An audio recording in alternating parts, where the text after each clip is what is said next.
All right.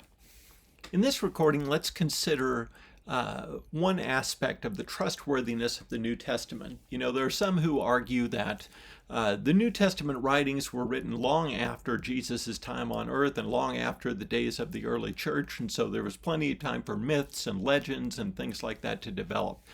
Is that really true?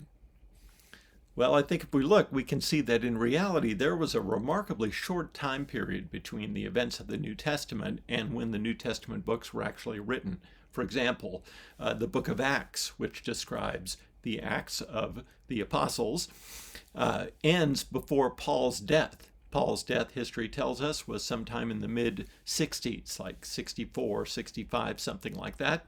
And Acts ends before then, and so Acts must have been written no later than about AD 62, something like that. And then Luke, the author of Acts, says that Acts follows his earlier book, which is the Gospel of Luke, so that must have been written even earlier than that, something like AD 60. The Gospel of Mark is regarded by many as the first gospel written, sometime earlier than that, sometime in the 50s perhaps. Matthew probably was as well. And in addition, some of Paul's writings are even earlier. Galatians, 1 Corinthians, 1 Thessalonians, probably written in the neighborhood of the year 50 or 51, 52, something like that. So you'll notice that these are only like 20 years after Jesus' crucifixion, too short a time for legends to develop.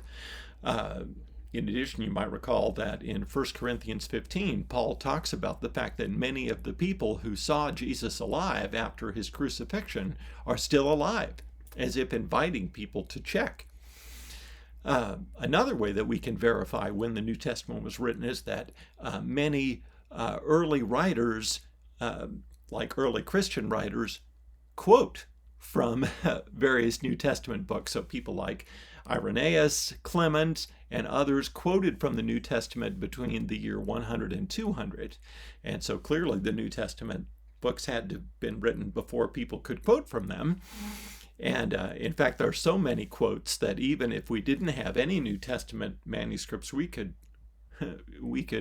have nearly all of the New Testament just from the early quotes. I hope you can see that this also illustrates the fact that we didn't have to wait for some church council hundreds of years later to sort of decide, okay, these are the books that should be in the New Testament and these are the ones that should not. Rather, they were just describing what the church had long held to be true. I understand Irenaeus, who wrote in the mid-100s, said the following books were considered canonical: Matthew, Mark, Luke, John, Acts, Romans, 1 Corinthians, 2 Corinthians, Galatians, Ephesians, Philippians, Colossians, 1 Thessalonians, 2 Thessalonians, 1 Timothy, 2 Timothy, Titus, 1 John, and Revelation. You'll notice that's nearly all of the New Testament there. So just one way that we can see that the New Testament is trustworthy.